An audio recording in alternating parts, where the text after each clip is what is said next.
Michael Schumacher, where he belonged, behind the wheel of his prancing horse. A combination that struck fear into his opponents and rewrote every record in the book. But it seemingly wasn't enough. He wanted more. He returned to the track, and it wasn't the same. Nobody could have thought it would end like it did. Yeah. You take a world champion team, end of 2-9. You take Mercedes, and you take me. So you think, well, you've got to be fighting for a championship by that stage. It just is not working for Michael. But then things turned out different. There were good reasons why they were different. We worked on them. And this challenge of building up a new team again and being in that process was a different challenge than I expected. But I have to say, I did enjoy it, yes, and I still do. Can I enjoy it as much as winning races? No. I mean, it's very clear.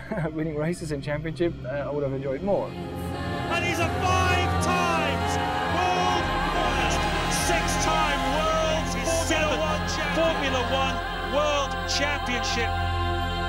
Here comes Michael Schumacher. He's done it! He's on pole! And when you do look back and you reflect on the last 3 years, what are the moments that stand out for you? I mean, I'm guessing that amazing pole lap in Monaco or the podium in Valencia. I mean, that's good for the outside. Yeah.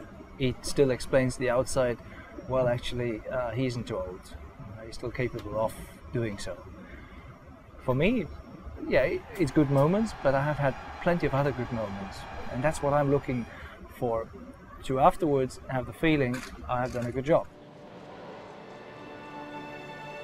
So what was the problem? Some began to question whether he'd lost that belief in himself that made him so special.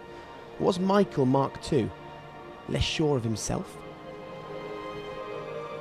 People asked me, well, are you still as good as you used to be? I said, who knows? And I don't really know. All I know is I'm still good enough. Did you ever question yourself when, I suppose, the incident with Senna in Spain or Jean-Eric Vergne in Singapore, those maybe slightly uncharacteristic Michael Schumacher moments? Oh, Schumacher does it for the second year in a row! He runs into the back of another car! No, I didn't. And actually for the Senna one, there is I think it reflects on why I am what I am. Because I'm so much ahead with my thinking, if suddenly somebody does then something unexpected, then I'm out of position. And exactly this sequence actually is my strengths. That's why I'm so good in overtaking and all the start maneuver. That's why I have been so good over so many years. But in that incident, it actually caught me out. Even after the last 3 years didn't come out to what we were hoping and expecting, still, I mean, you look at all of it and you say, it was a bloody good time. And everybody will have a favourite Michael Schumacher moment from over the years. I hope so. Do you have something? Do you maybe not even something obvious to us? Is there something dear to you? No, that forever there is, but it has been very obvious, and it's probably the milestone of what I have achieved is obviously moving to Ferrari. A lot of people questioned that move. It turned out to be the move, and it turned out to be the most successful period I've had. And the moment is obviously Japan in 2000.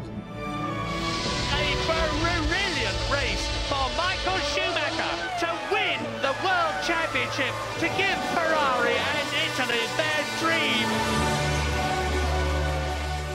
Not only because I did win the race and the championship, but how the race was going. I mean, that race is the best race I probably ever did. And it's just so much on the edge, and everything was perfectly well, and the result on top. So that is my moment. And how would you like to be remembered?